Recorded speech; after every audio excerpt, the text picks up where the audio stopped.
দাওয়াতের নামে ব্যবসা। হ্যাঁ প্রিয় বন্ধুরা, আপনারা ঠিকই শুনেছেন। বর্তমানে আমাদের সমাজে বা আশেপাশে কিছু কিছু মানুষ দাওয়াতের নামে ব্যবসা বাণিজ্য খুলে বসেছে। দাওয়াতের নামে কিভাবে তারা ব্যবসা শুরু করছে, আপনি কোনো কোনো জায়গায় দাওয়াত খেতে যখন যাবেন, আপনি একটি বিষয় লক্ষ্য করে দেখবেন, কিছু কিছু মানুষ আগে তারা লক্ষ্য করে যে আপনি যে দাওয়াত খেতে গিয়েছেন সেখানে আপনি কি গিফট নিয়ে গিয়েছেন সাথে করে। প্রথমে তারা আপনার হাতের দিকে তাকাবে, আপনার গিফটটা দেখবে যে আপনি তাদের জন্য কি গিফট, কী ধরনের গিফট নিয়ে গেছেন। ধরেন অনেকে গিফট হিসেবে টাকা দিয়ে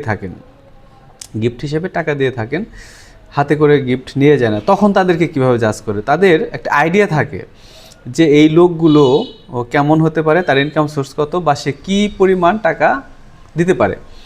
ওইভাবেই তারা আপনাকে মূল্যায়ন করবে। খাবার সময় আপনার সাথে তারা কম বেশি করবে। যারা ভালো গিফট নিয়ে যায় তাদেরকে ভালো খাবার দেয়, ভালোভাবে তাদেরকে আপ্যায়ন করে, আদর যত্ন করে। এবং যারা একটু কম মানের বা কম দামি গিফট নিয়ে যায় তাদেরকে ওইভাবে মূল্যায়ন করে না। এবং তাদের মানুষ সম্পর্কে খুব ভালো আইডিয়া থাকে যে খাবার শেষে কে কী পরিমাণ টাকা দিতে পারে। তাদেরকে খাবার সময়ও কিন্তু ওইরকমভাবে মূল্যায়ন করা হয়। তো প্রিয় বন্ধুরা, আমাদের সমাজে এই ধরনের নিকৃষ্ট কিছু মানুষ লক্ষ্য করে দেখা যায়, যারা বরাবর এই দাওয়াতের নামে আসলে মূলত ব্যবসা বাণিজ্য খুলে বসে। আমি একটি কথা বলবো যে আসলে আপনার কাছে তো কেউ জোর করে দাওয়াত খেতে চায়নি। আপনি কেন তাহলে এই দাওয়াত করে মানুষকে এরকম করেন? এখানে আমার একটু বোঝার ভুল রয়েছে। এখানে ভুলটা কোথায়? কারণ উনি তো আসলে দাওয়াত, মানে আপনাকে খাওয়ানোর জন্য আসলে দাওয়াত করেন, এটা তো তার ব্যবসা, বুঝতে হবে। এটা তো আসলে সে একটা ব্যবসা শুরু করেছে, দাওয়াতের নামে সে একটা ব্যবসা করবে। সে মানুষকে দাওয়াত করে 50,000 টাকা যদি খরচ থাকে, তার টার্গেট থাকবে যে কি করে 50,000 টাকা খরচ করে 1 লক্ষ টাকার গিফট উঠানো যায় বা টাকা উঠানো যায়, এরকম একটা টেন্ডেন্সি থাকবে। এবং আপনার যদি গিফটটা একটু কম মানের হয়, আপনার যদি টাকা খাওয়ার পরে আপনি কম গিফট করেন, সেই ক্ষেত্রে কিন্তু তারা আবার সমালোচনাও করবে, রে বাবা অমুক বাড়িতে থেকে 5 জন আসছিল, এই মাত্র দিয়ে গেছে, এটা কোনো কথা? আসলে বিষয়টা তা না প্রিয় বন্ধুরা।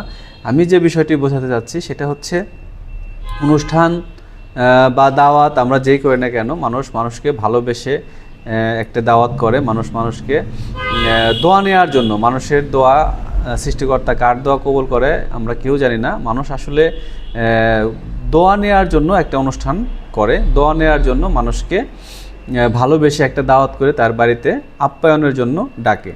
তো আসলে বিষয়টা এরকম হওয়া উচিত যে আসলে আপ্যায়নের জন্য বা মানুষের ভালোবাসা বা দোয়া নেওয়ার জন্য আপনি মানুষকে আপ্যায়ন করবেন, দাওয়াত করবেন, খাওয়াবেন। এতে করে সৃষ্টিকর্তা খুশি হবে, মানুষও আপনার প্রতি সন্তুষ্ট থাকবে। কিন্তু আপনি যদি দাওয়াতের নামে ব্যবসাখানা খুলে বসেন, দাওয়াত করে মানুষকে খাওয়ানোর চিন্তা ভাবনা করে আপনি ব্যবসা করতে চান, তাহলে আপনাকে অন্য কোনো ব্যবসা তৈরি করতে হবে।